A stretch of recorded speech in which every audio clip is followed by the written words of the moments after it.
So the work continues on Theseus's BMW here.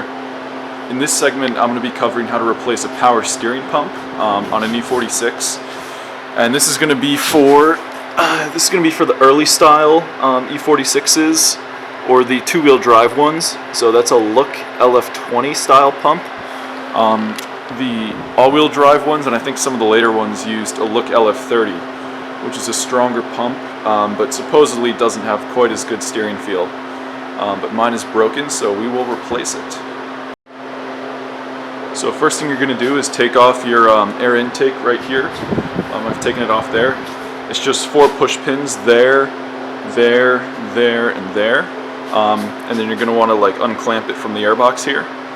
And then after that, you're going to want to remove your fan, which I've already done, electric fan. On automatic cars, you might have a clutch fan on the water pump right there. So in that case, you're going to need a clutch fan tool. But just for the electric fan, it's one Torx T30 right over here. Of course, it's gone now. You remove that, and then 2 plugs, large one and small one. Remove that fastener, those plugs, and then the fan just slides up and out.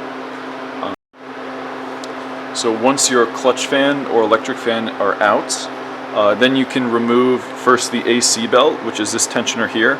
To Torx, there's a cover, you're going to pop that off, and then there's a Torx T50, and then lever it over with a breaker bar and remove the belt. It just goes between the AC tensioner and the crank pulley here.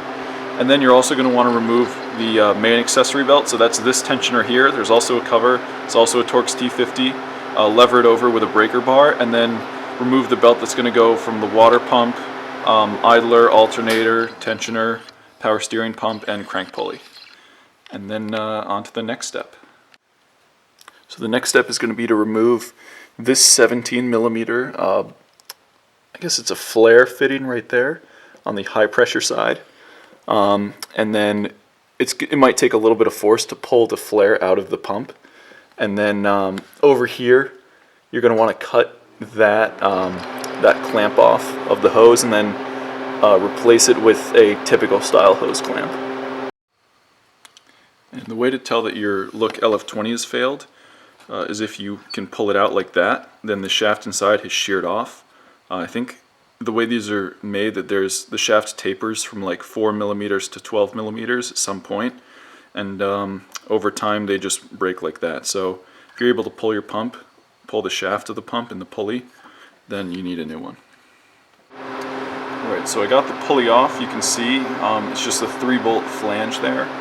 And now I'm going to get to there are 3 Torx T40s. And I think there are 3 on the front here and then 2 on the back that you might have to get underneath to access. The way I got the pulley off, I damaged mine a little bit. But basically what I did is I took a flathead screwdriver, if I can get it here, and between the pump flange and the pulley, I kind of put it here and then just hammered it in between, and that slowly lifted the pulley off of the pump. So I might need to get a new pulley, that's okay. Alright, so there's actually one more, it's not a Torx, but it's a 13. Let me see if I can show you. It's right up here. That one right there. And then that's on a bracket, and once you loosen that, the pump should kind of fall out. Alright, so once you've got the pump off, you can go ahead and remove the reservoir. It's just 2 13 millimeter bolts right on top next to the oil filter housing, and then the pump pulls away.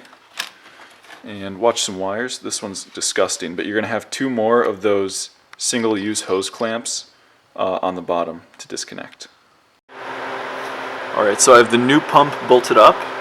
Like before, it's those 3 Torx T40s in front, and then there's one, I don't know if I'm going to be able to get it, but there's one 13 millimeter up high, and I had to transfer the bracket over from the old pump to the new pump.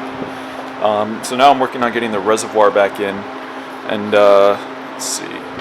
So there's this bracket that holds the reservoir that needs to be transferred over from the old reservoir.